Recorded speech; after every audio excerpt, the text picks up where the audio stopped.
네, 안녕하세요. 이 필기 출제될 핵심 개념 운동역학을 진행할 성준영입니다. 저랑 생리학 시간에도 한번 만나보셨을 텐데 이번에 또 이렇게 운동역학을 진행하게 되었어요. 운동역학 역시 생리학 못지않게 되게 어려운 과목으로 손이 꼽히는데 그래도 중요한 내용들을 잘 정리했으니까 잘 정리해 주시면 좋을 것 같습니다. 자, 그럼 시작해 보도록 하겠습니다. 먼저 운동역학 개요에 대해 살펴보도록 할 텐데요. 운동역학 정의와 영역입니다. 이 운동역학이라고 하는 것은 역학, 생리학, 해부학적 기초를 활용한 응용과학으로서 힘의 작용의 결과로 발생하는 운동을 연구하는 학문입니다. 그래서 운동역학의 영역으로는 정역학, 동역학, 운동학, 측정평가, 운동역학 등이 존재를 하고 있는데요. 이 정역학이라고 하는 것은 정적 평형 상태에서 작용하는 힘을 연구하는 것이고, 동력화는 물체의 힘과 운동의 관계를 연구하는 것입니다.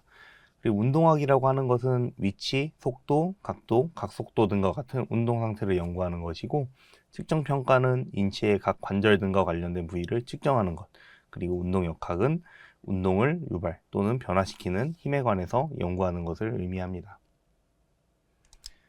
이런 운동역학이 필요한 이유는 운동역학 지식을 활용하여서 운동학습의 효과를 최대화할 수 있고요. 그리고 운동역학 이론을 현장에 접목해서 경기력 향상에 기여를 할 수가 있습니다. 그래서 이런 운동역학의 목적으로는 새로운 스포츠 동작 기술 개발을 통한 경기력을 향상시키고, 역학적 분석을 통해 스포츠 동작 효율성을 극대화시키고, 스포츠 상황에서 발생하는 부상의 역학적 원인을 분석하고, 마지막으로 운동 장비의 연구 및 개발을 통한 경기력 향상을 목표로 하고 있습니다. 자, 이 운동 역학이 연구하는 부분은 굉장히 많은데요. 하나씩 살펴보도록 하면 운동 동작의 분석 및 개선 부분이 있습니다. 이 지도자는 선수의 운동 수행을 관찰하고 부족한 부분을 분석해서 문제를 발견하고 피드백을 통해서 오류를 교정하는 방법을 사용하고 있는데요. 우리 프로스포츠 팀이나 국가대표팀에 보면은 이러한 동작 분석가가 다 있고 그 선수의 동작을 분석해 주는 걸 알 수 있죠. 그리고 두 번째로 운동기구의 개발과 성과평가 등이 있습니다. 이 과학기술이 급진적으로 발전함에 따라서 운동기구 개발은 선수들의 운동 능력 향상과 부상 예방에 중점을 두면서 지속적으로 발달을 하고 있는 걸 알 수 있어요. 그래서 이 역학 분석의 영역으로는 정성적 분석과 정량적 분석 부분으로 나눌 수 있는데요. 정성적 분석이라고 하는 것은 비디오 등 영상 장비와 소프트웨어를 활용해 동작을 관찰하고 분석하는 방법을 의미합니다.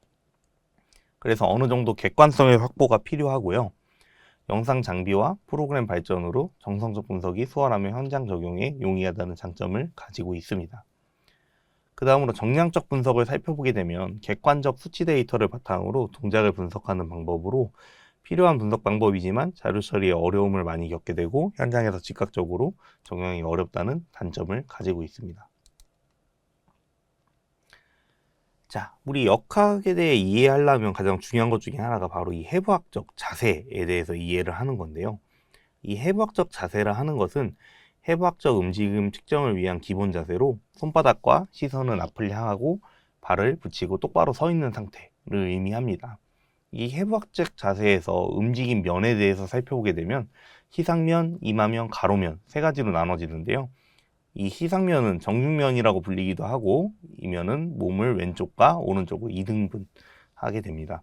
그리고 이마면 같은 경우엔 관상면이라 불리기도 하고, 몸을 앞과 뒤로 수직으로 이등분하게 됩니다. 마지막으로 가로면은 수평면이라고 불리기도 하며, 몸을 위와 아래로 이등분해 나누는 작용을 하고 있습니다. 자, 그 다음에 우리가 운동 역학이니까 운동에 대해서 알아봐야 될 텐데요. 운동이라 하는 것은 물리적 힘에 의해 작용하는 모든 움직임을 뜻합니다. 이 원인 같은 경우엔 물체에 힘이 작용하고 물체는 관성을 지니며 관성의 크기는 질량에 비례한다. 그리고 인체 움직임에는 근육에서 생성되는 힘, 그리고 근육의 단면적에 비례하는 힘이 근력이 작용하기 때문에 이런 운동이 발생하게 된다는 걸 알 수가 있습니다.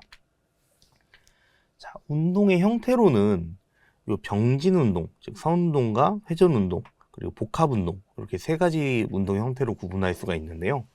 병진 운동이라 하는 것은 신체의 모든 부분이 같은 시간에 동일한 거리와 동일한 방향으로 움직이는 운동을 뜻하고, 신체의 특정한 지점이 동일한 시간에 같은 거리를 평행하게 움직였는지로 구분을 하게 됩니다.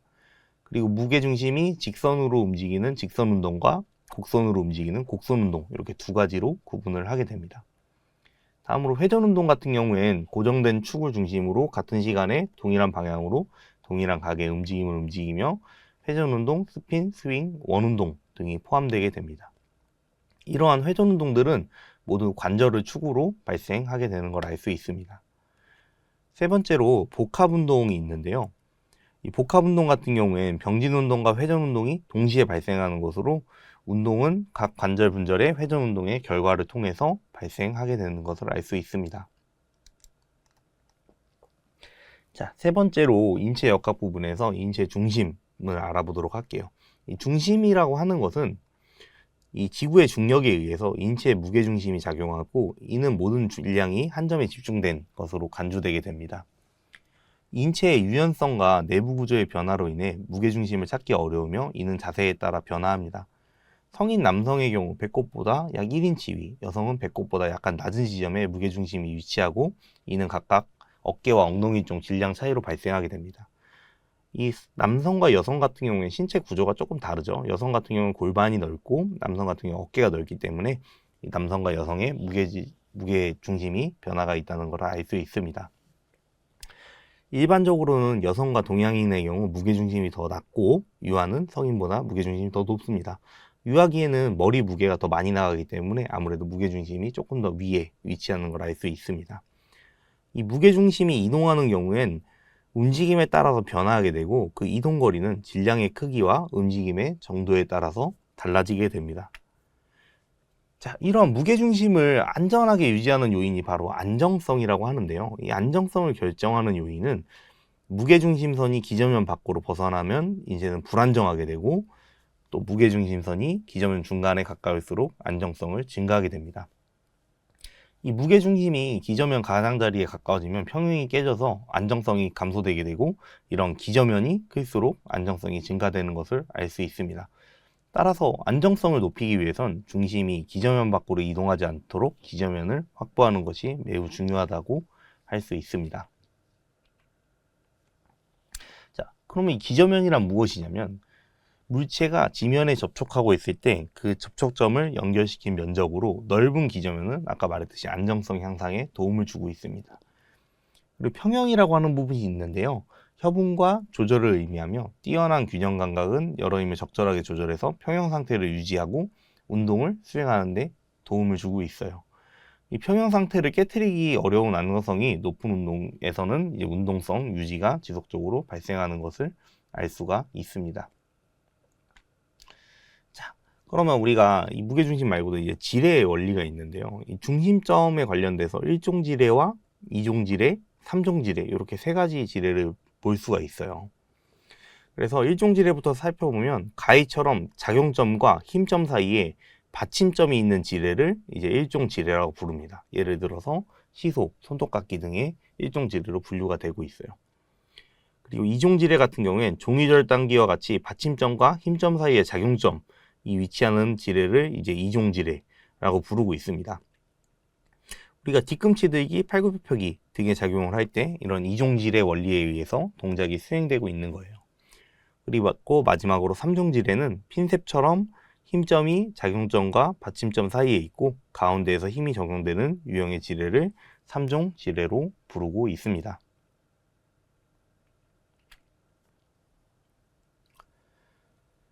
자, 그 다음에 선운동 관련돼서 운동학적 분석을 살펴보도록 할 건데요. 먼저 이 용어들이 굉장히 많이 나와요. 저희 용어 하나씩 천천히 살펴보도록 하겠습니다. 먼저 이 거리라는 게 있는데요. 거리라는 것은 물체의 처음 위치에서 이동한 위치까지의 운동 경로를 이제 거리라고 합니다. 이 스칼라 양이라고도 부르는데, 변이 같은 경우엔 처음 위치에서 나중 위치로 연결되는 직선 존재를 이제 변이라고 부릅니다. 이건 이제 벡터라고 많이 부르고요. 이 속력 같은 경우엔 일정 시간 동안 이상한 거리, 스칼라 양으로 계산하고, 속도는 반대로 단위 시간 동안 이동한 변이로 물체의 빠르기를 나타내는 벡터량을 속도라고 표현하고 있습니다. 그리고 가속도 같은 경우엔 시간에 따라 나타나는 속도의 변화율을 이제 가속도라 부르고, 속도가 증가되는 것을 정적 가속도, 속도가 감소되는 것을 부적 가속도라고 부릅니다. 그래서 가속도 같은 경우엔 최종 속도 빼기 초기 속도에다가 나눠서 경과 시간을 나눈 것을 최종적으로 가속도로 부르고 있습니다. 마지막으로 포물선 운동이라는 것이 있는데요. 이 포물선 운동은 선운동의 대표적인 예로서 투사체가 이동하면서 그리는 곡선 궤적을 포물선 운동이라고 부르고 있어요. 이 수평 방향 가속도가 0인 등속성 운동, 수직 방향 가속도가 G인 등가속성 운동을 이제 포물선 운동으로 칭하고 있습니다. 자, 그리고 이제 각운동의 정의에 대해 살펴보게 되면, 각운동이라고 하는 것은 철봉의 휘돌기나 피겨스케이팅의 스핀 동작과 같이 축을 중심으로 회전하는 운동을 각운동이라고 칭하고 있습니다. 저희 이제 운동학에서 넘어가서 운동역학 부분을 살펴보도록 할 텐데요. 이 힘의 정의와 단위를 살펴보게 되면, 힘이라는 것은 물체가 다른 물체를 당기거나 밀 때 작용하고 물체의 운동 상태를 변화시키는 역할을 하고 있습니다. 힘은 크기와 방향을 가진 벡터량으로 물체의 질량과 가속도에 비례하고요. 힘의 속도는 변화를 유발해서 가속도를 발생시키고 있습니다. 이 힘의 단위는 뉴턴이고, 1뉴턴은 1kg 무게를 1m/s 속도로 가속도로 움직이게 하는 것을 이제 힘의 단위로 칭하고 있습니다. 자, 그래서 이런 힘은 여러 가지 종류가 있는데요. 여기 보이는 이 5가지에 대해서 먼저 설명하고 넘어가도록 할게요. 먼저 외력이라는 것은 인체 외부에 존재하는 모든 힘을 이제 외력이라고 하고 있어요. 반대로 인체 내부에 존재하는 힘으로 근력, 관절 반작용 등은 이제 내력이라고 부르고 있습니다. 그리고 근육에서 발생하는 힘으로 근수축에 의해서 작용하는 힘은 근력이라고 부르고 있고요. 두 물체 사이 접촉이 이루어졌을 때 발생하는 힘을 바로 접촉력이라고 부르고 있습니다. 그리고 지구 중심 방향으로 끌어당기는 힘을 이제 중력이라고 부르고 있어요. 자, 아직 끝나지 않았으니까 다시 한번 다른 것도 살펴보도록 할게요. 그리고 마찰력이라는 게 있는데요. 이 마찰력이라 하는 것은 한 물체가 다른 물체에 접촉하면서 운동을 할 때 접촉면의 운동을 방해하는 힘입니다. 두 번째로 부력이라 하는 것은 물속에 잠긴 물체에서 중력의 반대 방향인 위로 작용하는 힘이고, 항력이라 하는 것은 공기나 물속에 움직이는 물체가 운동 방향의 정면에서 받게 되는 힘, 그리고 양력은 유체 속에서 물체가 운동 방향의 수직 방향으로 작용하는 힘을 의미합니다. 그리고 회전과 마그너스 효과라는 게 있는데요. 회전으로 이동하는 공의 윗부분과 아랫부분의 압력 차이에 의한 힘으로, 이 마그너스 효과가 스포츠 지도서에서 되게 출제가 많이 되는 단골 문제로 자주 나오고 있으니까 잘 외워두시면 좋을 것 같아요. 자, 그 다음에 이 뉴턴의 운동 법칙에 대해 살펴보도록 할 텐데요. 되게 유명한 법칙이죠. 이렇게 3가지 법칙이 존재하는데, 먼저 관성의 법칙이란 외부에서 물체가 작용하는 힘이 0일 때 현재의 운동 상태를 유지하려는 성질입니다. 이 정지한 물체는 계속 정지해 있고, 일직선상에서 움직이는 물체는 일정한 속도와 방향을 유지하면서 계속 운동을 하는 것을 의미하고, 물체의 관성은 그 질량에 비례하고 질량이 클수록 관성이 커져서 움직이기 어렵다는 단점이 있습니다.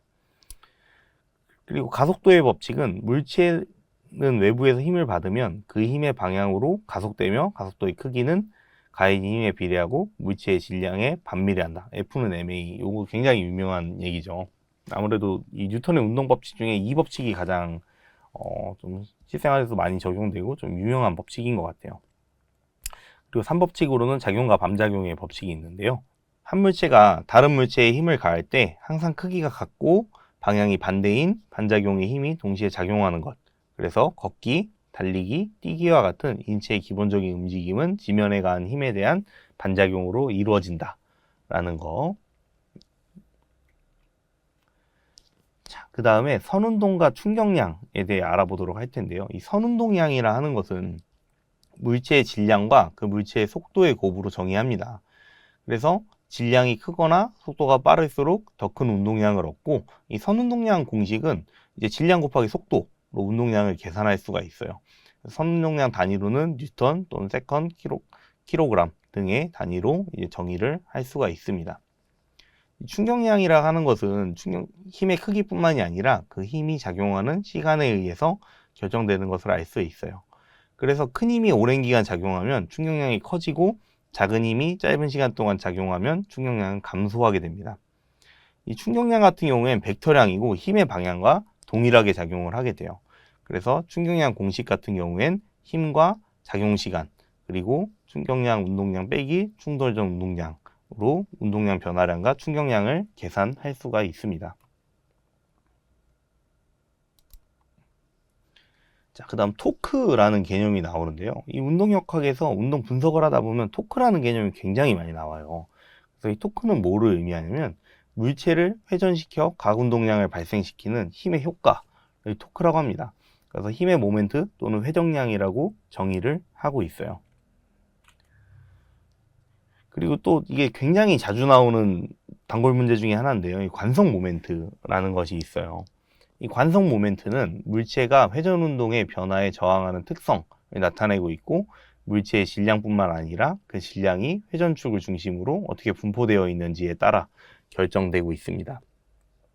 그래서 관성 모멘트는 물체의 질량이 크고 회전 반경이 클수록 증가하는 경향을 보이고 있어요. 그래서 관성 모멘트가 클수록 회전하기 어려워지며, 반대로 관성 모멘트가 작아지면 회전이 더 쉬워지는 이런 경향을 보이고 있습니다. 자, 아까 전에 뉴턴의 운동 법칙에 이어서 이렇게 뉴턴의 각운동 법칙이 나왔는데요. 마찬가지로 각관성, 각가속도, 그리고 각반작용의 법칙, 이렇게 세 가지 법칙이 존재하고 있습니다. 먼저 각관성의 법칙을 살펴보면 외부에서 토크로 작용하지 않으면 모든 회전체는 동일한 축을 중심으로 일정한 각운동량을 유지하며 회전 상태를 계속 유지한다 라는 법칙이고요. 두 번째, 각가속도 법칙의 경우 물체에 토크가 가해지면 그 토크에 비례하고 관성 모멘트가 반비례하는 각가속도가 발생한다.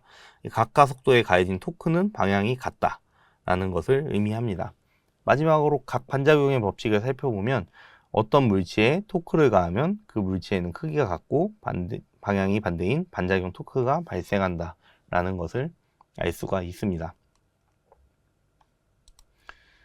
자, 그 다음으로 요 각운동과 회전 충격량이라는 게 있어요. 먼저 각운동량은 뭐냐면 이 관성 모멘트와 각속도의 곱으로 정의가 되고요. 회전하는 물체가 가진 운동량을 나타내며 이는 크기와 방향을 가진 벡터량을 또 의미합니다. 그래서 관성 모멘트가 클수록 각속도가 빠를수록 물체는 더 큰 각운동량을 가진다는 것을 나타내고 있습니다. 두 번째로 회전 충격량 같은 경우엔 주어진 시간 동안 가해진 회전량의 총량을 의미하고, 이는 각운동량의 변화를 유발해서 각운동량 변화의 원인으로 또 작용을 하고 있습니다. 자, 그 다음으로 구심력과 원심력이 있는데요. 구심력 같은 경우엔 물체가 곡선 경로를 따라 움직일 때 원의 중심을 향하는 힘으로 물체를 원 궤도로 유지시키는 힘을 뜻합니다. 그래가지고 질량 곱하기 회전 반경 곱하기 각속도 제곱이 이제 구심력을 구하는 공식으로 작용을 하고 있어요. 이 원심력 같은 경우에 구심력에 대항하는 반작용으로 작용을 하게 되는데요. 회전하는 물체가 궤도에서 벗어나려는 가상의 힘을 의미하고 있습니다. 자, 이제 다음으로 넘어가서 저희 일과 에너지 부분을 살펴볼 텐데요. 이 일이라고 하는 것은 힘이 작용하는 동안 물체가 일정한 거리만큼 이동했음을 의미하고 있습니다. 그래서 이 경우 힘이 물체에 대항하여 작용하는 것으로 되면 일의 단위는 이제 줄로 표현을 하고 있어요.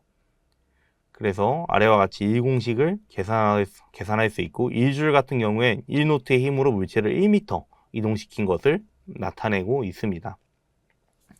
일률이라고 하는 것은 이 일이 수행된 소요된 시간을 나눈 것으로 단위는 와트 또는 줄, 노트, 미터 퍼 세커로 표현을 하고 있습니다. 그래서 일의 공식 또한 이런 식으로 표현을 하고 있어요. 자, 그래서 이 일 같은 경우엔 양의 일과 음의 일로 구분이 되는데요. 양의 일은 힘의 방향과 이동 방향이 같을 때 발생하고, 이 경우 양의 일로 간주하게 됩니다. 반대로 음의 일 같은 경우엔 힘의 방향과 이동 방향이 반대편일 때 발생하고, 이럴 경우에 음의 일로 간주하는 것을 알 수가 있습니다.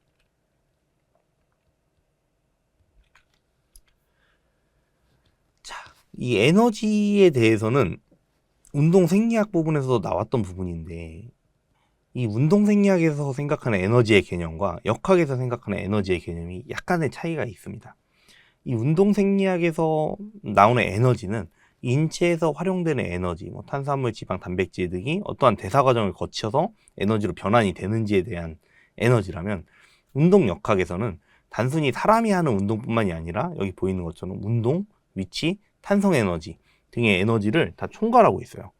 그래서 여기서 말하는 에너지의 개념은 일을 할 수 있는 능력으로 크기를 가진 스칼라 양을 의미하고 있습니다. 그래서 운동 에너지는 운동 중인 물체가 갖는 에너지로, 물체가 다른 물체와 접촉할 때 속력이 감소하면 운동 에너지도 감소한다는 걸 알 수 있고요.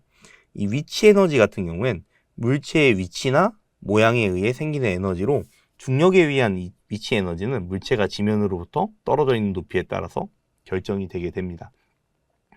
그리고 마지막으로 탄성 에너지 같은 부분은 탄성체가 번영되었다가 원래 상태로 되돌아가려는 성질로 발생하게 되고, 예를 들면 스프링 같은 탄성체에 저장된 탄성 에너지는 운동 에너지로 전환되면서 원래의 모양으로 복원되는 것을 알 수가 있습니다.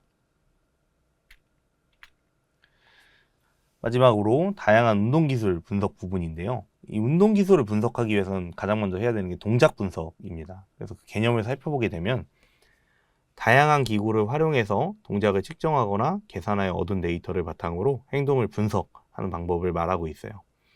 그래서 인체의 움직임을 객관적으로 평가할 수 있으며 운동역학에서 가장 널리 사용되는 분석 방법으로 많이 측정이 되고 있습니다. 자, 그 다음에 힘의 측정 원리가 있는데요. 이 힘 같은 경우엔 눈으로 직접 변화를 관찰하기 매우 어렵죠. 사람이 힘을 쓰고 있는지, 지금 이게 힘이 어느 방향으로 작용하고 있는지 보기가 굉장히 어렵기 때문에, 이 물체에 힘이 작용하면 변형이나 이동거리 변화를 발생하는 것을 이렇게 감지하고 측정하게 됩니다. 이렇듯이 힘의 변화를 감지해서 정기적 신호로 반응하는 장치를 통해 힘을 측정하게 되고요. 근전소 검사나 지면 발력 측정 기기를 사용해서 이를 측정하게 됩니다. 자, 그래서 사용되는 이런 분석 기구들을 살펴보게 되면 근전도가 되게 대표적인데요. 이 근전도의 원리는 근육 내부 또는 외부에 전극을 부착하여 근육 수축 시 발생하는 근활동 전류를 유도하는 것으로, 근활동 전류를 증폭하고 분석하여서 운동 신경계의 변화를 측정할 수 있고, 자세, 보행, 스포츠 동작 수행 등의 근활동을 분석하고 있습니다. 그래서 측정은 표면 전극과 침전극 및 극세선 전극 부분으로 나눠지는데요. 이 표면 전극은 분석하고자 하는 근육의 인접 피부에 전극을 부착하여서 근육 활동을 분석하는 것이고, 심부 근육 활동을 측정하기에는 적합하지 않지만 실험 과정이 간단하고 다양한 상황에서 활용되는 아주 간단한 방법으로 적용이 되고 있습니다. 그리고 침전극 및 극세선 전극 같은 경우엔 심부 근육이나 미세 근육 활동을 분석할 때 운동 단위 수준으로 활동 전이를 측정할 수 있으므로, 이 측정 도구를 많이 삽입해야 되는데 안정성과 활동성에 제약이 많아서 동적인 운동기술 분석이나 또 현장에서 활용하기에는 다소 어려움이 존재하고 있습니다. 그래서 두 가지 방법이 있지만 현장 상황에 따라서 또는 측정해야 되는 대상에 따라서 방법을 고려해서 연구 방법으로 많이 활용하고 있습니다. 자, 운동 역학에서 준비한 핵심 개념들은 여기서 마무리하게 될 거고요. 운동 역학이 좀 다른 과목에 비해 외워야 될 원리가 굉장히 많고 비슷비슷하지만 단어 하나 차이로 틀리는 문제가 굉장히 많이 발생합니다. 그렇기 때문에 이 단어의 개념을 잘 숙지해 주시고 내용을 정확히 파악한다면 시험에서 좋은 결과를 얻을 수 있으리라 생각합니다. 자, 그러면 고생 많으셨습니다.